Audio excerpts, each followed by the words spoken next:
to the Building Your Brand podcast, and I am here with another solo episode, and it's going to be a little bit of a maybe contentious issue that I want to chat about in today's episode, and that is AI. But more specifically, I want to talk about how AI might be damaging your brand. Now, I am not anti-AI. I'm definitely sort of cautious about it and probably more on the sort of, more on the cautious end of how it should be used. Like I'm not fully embracing it in all areas of my business. But I have been noticing some interesting things when it comes to branding and AI. And so I guess I just wanted to start the conversation and talk about it a little bit. Now, one of the things that I think is really, really important when it comes to building your brand, promoting your offers, marketing yourself is trust. I really, really believe that to build a successful business, you do need to build an element of trust in you as the founder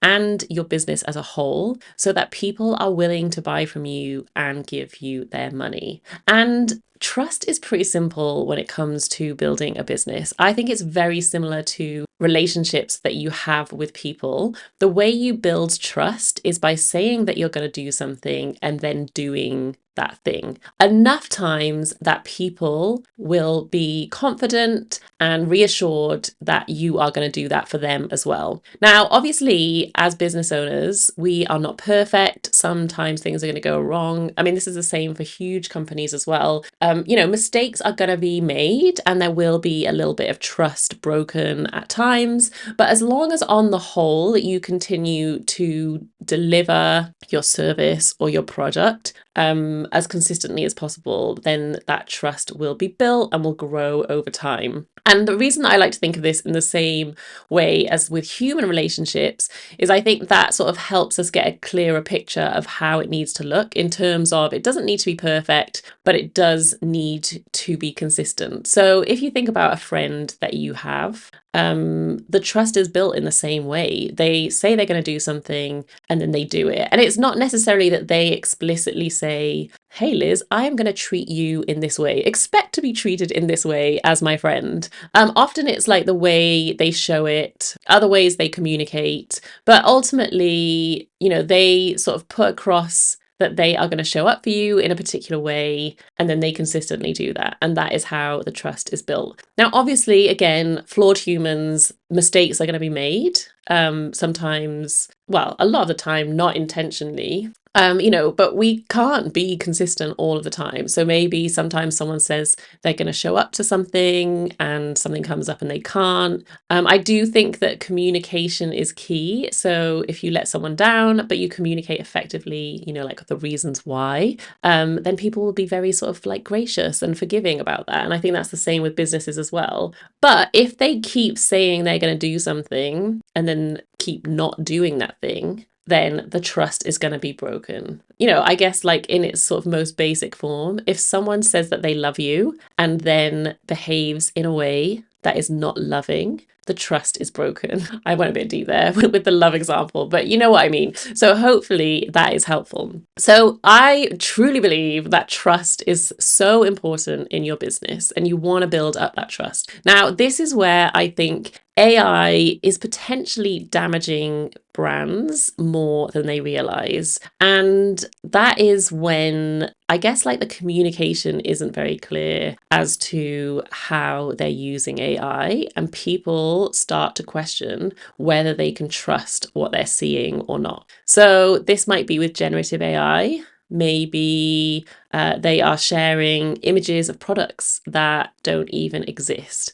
Now, it's interesting because this concept is not new, like it has been around. So one example I've seen recently was a beauty magazine. This was shared on social media and basically it was promoting certain cosmetic procedures, and all of the images it was using to promote those cosmetic procedures were AI generated. So it wasn't actually showing any of the work that those surgeons or those doctors had actually done. It was all fake. Obviously, there's a lot of problems around that. But at the same time, we have been dealing with fake beauty standards for a long time through airbrushing and, photo manipulation, things not being exactly accurate or as they are in real life. So, this isn't a new phenomenon, but I guess AI is taking it to a new extreme level. So, obviously, if you are promoting your business, your product, your services, even with something that is not fake, there is a much bigger risk that there is going to be a discrepancy between what you are promising your customer or client in terms of the outcome and what you actually deliver. And this is where I think brands are going to become unstuck. Now, I think if we think about this from a sort of small business perspective, if people don't realize that you are using AI and you haven't communicated that, then it's going to be very hard for them to know what is real and what isn't when you share stuff. I mean, ultimately, I think it comes down to the very sort of basic concept of the boy who cried wolf, right? If you are effectively lying to people by using generative AI and not declaring it, when you do share something that is real and authentic and human, people aren't going to know whether they can believe it or not. So I think communication is going to be key in navigating all of this. I think we will see more and more brands who are going to make a stand and who are going to just outright say, we do not use AI. I think that's where it's going to go, to be honest. I think maybe there's going to be some sort of like badge or stamp, and that it will be really important for businesses, for their integrity, for maintaining that trust, to say they don't use AI. I think there's going to be some businesses who can use it really effectively. So, for example, I actually follow some accounts of like creatives who use AI a lot in their creative process. But I think the reason that that works and doesn't erode the trust is that they are very transparent about that. Like they're not pretending that they spent hours creating something in Photoshop when they've actually prompted it in AI. Like they share a lot of the behind the scenes, they share a lot of their process, like sort of tips and examples of how they've done it. They're sharing the prompts. So in that instance, like I don't think it'll have a negative impact. I definitely have a bit of a feeling around, if a business owner relies super heavily on sort of written content by ChatGPT that is just churned out really quickly. I'm kind of like, if you are not willing to spend the time to sort of like organize your thoughts and formulate them and write them down, why should I spend the time reading them? Like, I'm not really interested in reading a robot's opinion on different topics. I'm interested in reading other people's, humans' perspectives and thought processes on different topics. So I think if I'm feeling like that, other people are going to feel the same. Now, don't get me wrong. As I mentioned at the beginning, I'm not completely anti-AI. I mean, AI tools have been around for a really long time. And I think there's loads of instances where like they don't do the thinking work, but they speed up some of the mundane tasks that don't take much thought or don't take much creativity. So let me give you an example. When I was early on in my career and I wanted an image with a plain white background, I would have to spend hours in Photoshop cutting out that image. And it wasn't creative, it wasn't fun, it was laborious, it was boring. Now I can click one button and Photoshop does that for me. Now that is an AI tool. I don't feel like that detracts from my creativity. I mean, I'm glad I know how to do it manually. But actually that saves me time, something that I wasn't enjoying and didn't want to do. I don't have to do it by hand. And, often if I did it by hand, it would be better quality. You can go in more detail, really like get it how you want it, but it does a good enough job, the AI tool. So that is a way that I can save time in my business. I also like using ChatGPT to sort of bounce ideas off.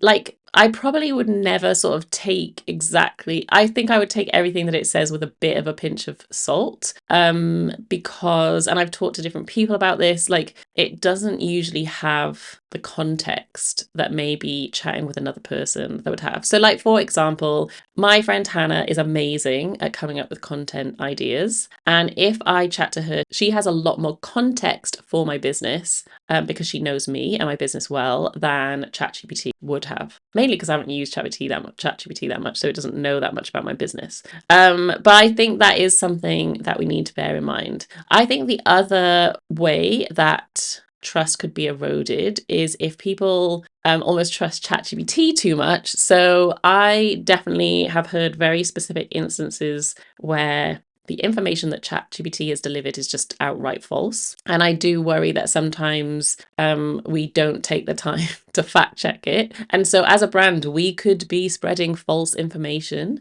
But thinking that it's accurate because ChatGPT told us. And so that is another area where trust could be broken and your brand could be damaged quite severely if you are circulating incorrect information. Again, like we're all going to make mistakes as business owners. And, you know, sometimes I have not done enough research or due diligence into a situation, and you know I've had to deal with the consequences of that, and you know that does happen, and that is always going to be a risk. But I think there's a greater risk if we are outsourcing our research and our thinking to ChatGPT. So those are a few sort of ways that I think maybe using AI as small business owners could negatively impact brands. And I just think we need to go into all of this just with a little bit of caution. There is a lot of fear mongering online, which basically says if you are not using AI, you're going to be left behind, your business isn't going to make it. And don't get me wrong, like this technology is here to stay and it's going to evolve and grow. We need to learn how to use it in ways that we feel comfortable with. But I guess I just want to encourage you to think about what your sort of policy or stand is going to be about using AI. One of the things that I'm considering doing, and you know, I am a small business, it's just me in the business. I outsource some tasks to two other people. But I don't have, you know, like a permanent team. But I am considering writing an AI policy for my own business. And I'll probably put that on my website because I think of that sort of point I made earlier. I want to be very clear. I want to communicate clearly and transparently how I plan and intend to use AI. And I really think that that is important information for my clients because I do not want any of my clients to think that I have outsourced my creative thinking when it comes to their branding to any generative AI tool, because I believe that they are paying me for my creativity, my perspective, my experience. So that's not to say that I'm not going to use it to bounce ideas off, but it's not going to be at all involved in the, you know, sort of final creative work that I do. And you might come up with a completely different position on that, and that is absolutely fine. I think the key is going to be the clarity of the communication around it. I think if you do not communicate clearly about how you're using it, that is where the trust could be broken and it could really, really negatively impact your brand in the long run. So I hope this has been helpful. I would absolutely love to know what you think. This is something that I am sort of spending quite a lot of time thinking about. Probably my thoughts on it will evolve and change over time. I'm open to being challenged on it. So if you have a different perspective and you want to chat to me about it, I would love to hear from you. You can find me on social media where I am at Liz M. Mosley or at Building Your Brand Podcast. Let's carry on the conversation. And yeah, let's sort of make sure we are at the forefront of being really intentional and making empowered and educated sort of decisions about these tools that are now becoming available to us.